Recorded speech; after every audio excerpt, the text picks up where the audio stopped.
Hey y'all, what is going on? What is going on? It's your girl, Melba Pearson, Melba from Miami, Melba for Justice, also known as the resident legal diva, and it is time for another Mondays with Melba. So, the Florida primaries are now over, and we have a lot happening in terms of what races are on the ballot for November. So, as folks may remember, well, first of all, let's start with the fact that the turnout for this last primary election in Florida was abysmal, like depressing, like so sad. The Miami-Dade County numbers were looking at 11%. 11% of all registered voters turned out to vote in the primaries. And this is including vote by mail, in person early voting, as well as voting on primary election day, which was Tuesday, August 20th. So that's pretty sad in terms of engagement because, again, what people often forget is that these local races have much more impact on your day-to-day life than necessarily the presidential election. So, for instance, we had a number of school board seats that were on the ballot. We saw in Broward County that pretty much all of the candidates that were selected by the people won, and all of the appointees and folks that were shoved on the school board by the governor lost. Something similar happened in Miami-Dade County. Super thrilled that Luisa Santos, who was one of the targets by the governor in terms of this school board race, actually won her race again because she was supported by the people, by the voters. That's why our turnout is so important because, again, that's our way of supporting those that are in office that share our values, that share our mission, share our concerns, care about our families, our lives, right?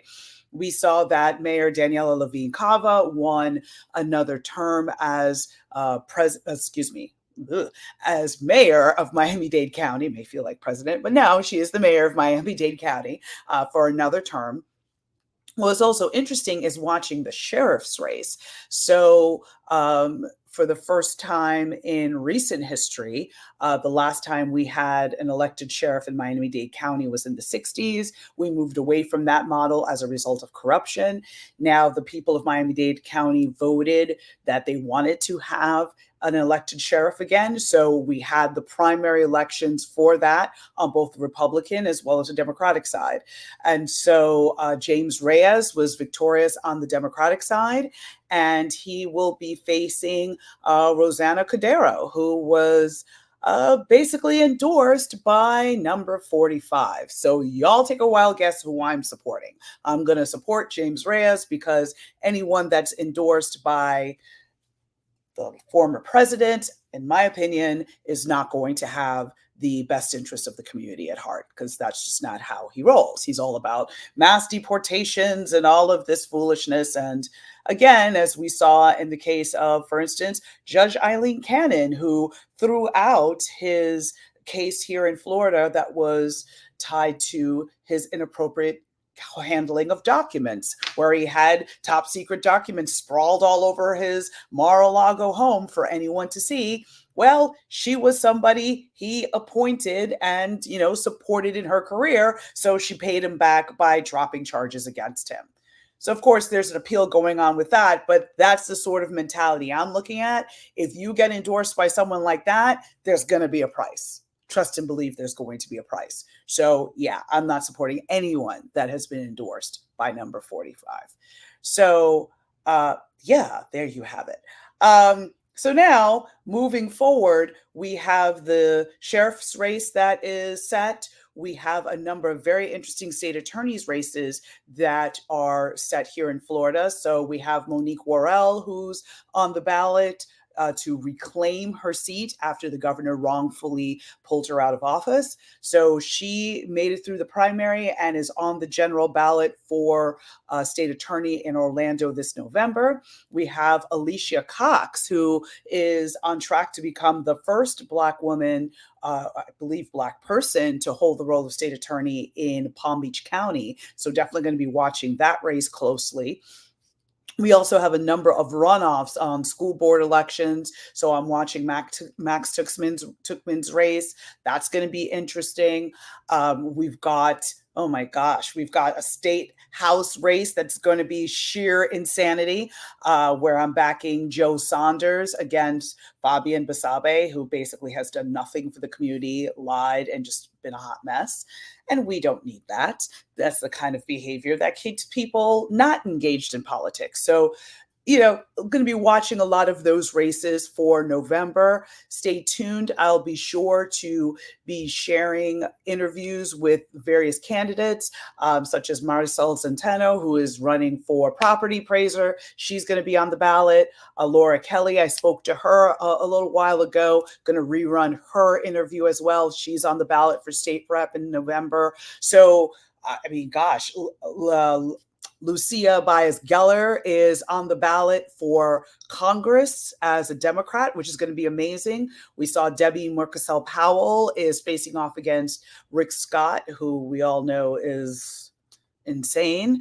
And so facing off to try and get his Senate seat, U.S. Senate seat. So that's going to be fascinating. So there's a lot happening on local, state, and federal elections in terms of who's going to be on the ballot in November.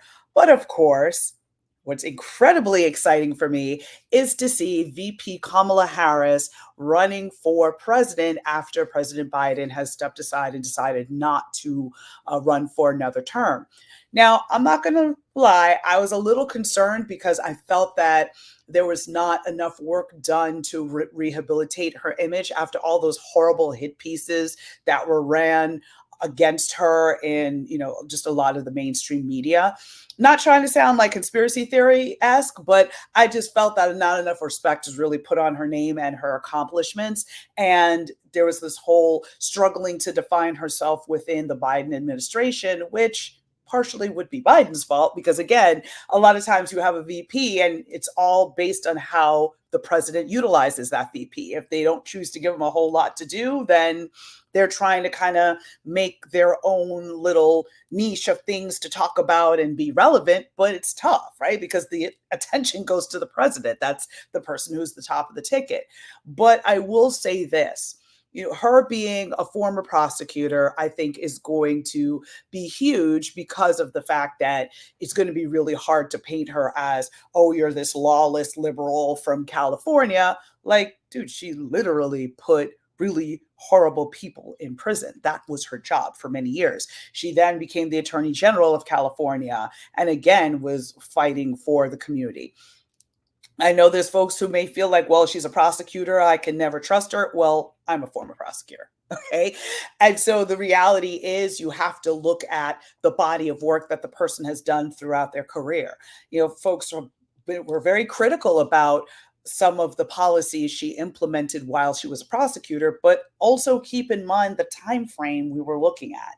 She was the San Francisco district attorney in the 90s when this was the lock 'em up, like tough on crime. There was no discussion about diversion, alternatives to incarceration, anything like that. This was the whole quote unquote super predator foolishness of the 90s. And she was actually progressive for that time because she was like, wait a minute, we can't put everybody in prison. That's not going to keep our community safe. We have to address the root problems that got people into the system to begin with so that they don't reoffend, and then you have less crime. So she was at the forefront of actually creating these diversion programs so that people could go get the help they needed. And then once they successfully completed the program, they could then move on with their lives and the case was dropped against them, et cetera. So that kind of forward thinkingness, especially in a time when it wasn't popular, to me speaks to the kind of leader she's going to be if she's elected president. Secondly, when she's talking about policy and the things that she intends to do, people are like, oh, I don't know what she's going to do.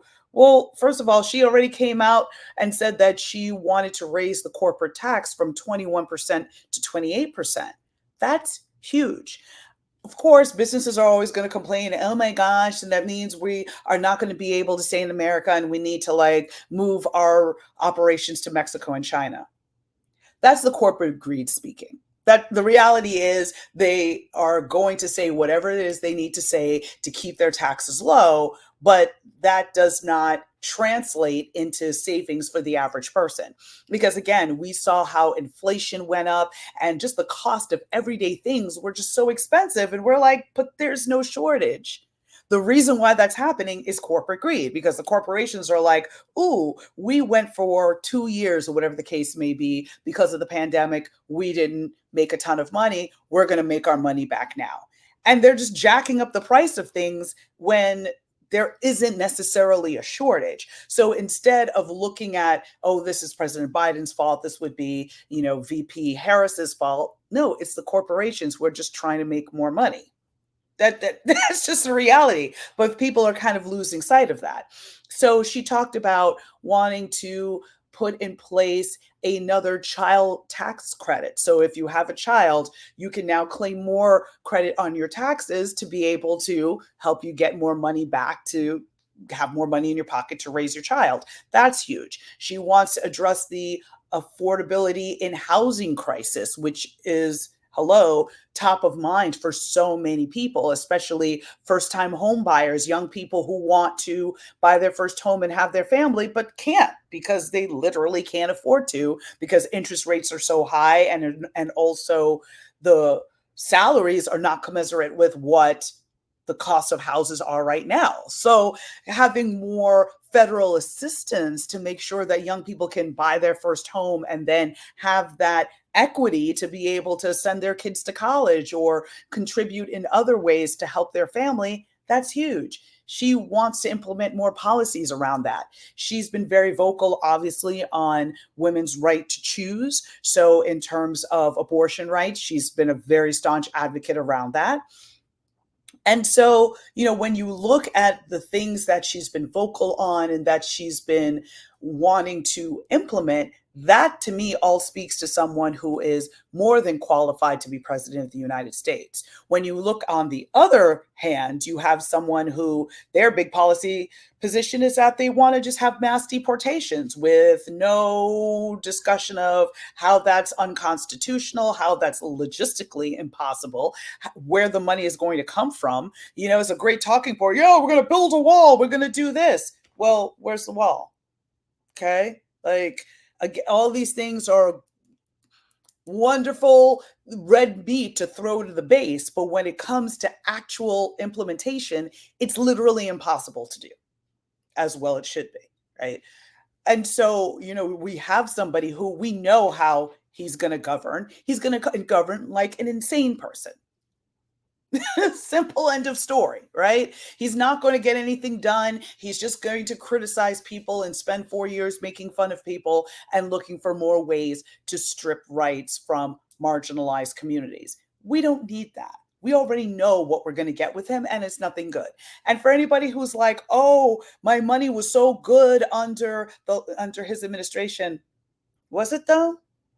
Because a lot of people are thinking about those stimmy checks, the stimulus checks that folks got. That was because of the pandemic. That's a one-time thing. Like, if he were to get reelected, it's not like everybody's going to get this whole pile of money as a result of him getting reelected. That's a fallacy. And in terms of how well your 401k is doing, that can vary based on the president. That's not something he can necessarily take credit for. But what we will say is that there was a surplus. We were not running at a deficit. There was a surplus when President Obama left office. And of course, the next president spent it all down, leaving Biden a whole mess to have to try and clean up. And we've got that to deal with. So these are all things that I think folks really need to dive into and consider when looking at their options for November. The reality is there's a huge amount of excitement around VP Harris's candidacy. I mean, when I'm seeing the organizing of groups as granular as the Catholics for Kamala, that tells you something, because it started with Win with Black Women, which had been advocating for VP Harris back when she was running for president the first time around. We started with a fundraiser first. Then it was white women for Harris. So they were like literally like, sisters, we see what you're doing. Hold our mimosa. Let's go. They did a fundraiser. Then it was black men for Harris. Then it was white dudes for Harris. Then it was out and proud for Harris. So when you look at all these different groups that were coming together within their circles to figure out ways to support and make sure that Kamala Harris is our next president, that's not excitement that's going to fade away tomorrow. She literally raised, her campaign raised $540 million in the 5 weeks since President Biden declared he was not going to run for another term. So fundraising isn't everything, but that's a huge indicator, especially in seeing that a lot of these donations were first-time donors in terms of first time donating to a political candidate, as well as first time donating this cycle. So these are all huge indicators that we need to look at in terms of the level of excitement. And when you see the Swifties, these babies that are in love with Taylor Swift, organizing and wherever she's having a concert, making sure there's information on how to register to vote, why voting is important. They're exchanging bracelets with each other as pledges that you are going to vote this coming November. Like, that's huge. When you see that level of excitement, that's telling you we're on to something. You saw that level of excitement with President Barack Obama, and we saw how that resulted. And I feel that we're on that path here. Now, there is a lot of concern around misogynoir, meaning Black men who are not supporting her because of sexism and internalized racism. They need to get in line, because really, like, Kodak Black, all y'all, just because he gave you a pardon, now you're going to endorse him when his entire body of all he stands for is about you not having rights and you being victimized? Like, hello. So yeah, folks need to get in line and stop with the foolishness. There's that. And then, lastly, again, this is going to be about making history. She would be our first female president, our first Black female president. I mean, this is all huge from a historic perspective, as well as somebody who is incredibly qualified, incredibly smart. And if you don't know, just watch her hand Jeff Sessions his behind when he was the attorney general and she was presiding over some questioning in terms of policies and all that. Watch her in the hearing with Brett Kavanaugh when the whole hearing around him getting that appointment to become a Supreme Court justice. She handed him a new one. She ripped him a new one. It was amazing to watch. So she is sharp. She's brilliant. And that's why the former president doesn't want to debate her and is now waffling on the September 10th debate that he said he was going to do on ABC, because he knows he can't out-debate her. She's smarter than him. She has it together, and she's going to make an amazing president. So those are my thoughts. Weigh in the comments. Always curious to know what you think. All right, y'all. We'll see you next week. Take good care. Bye.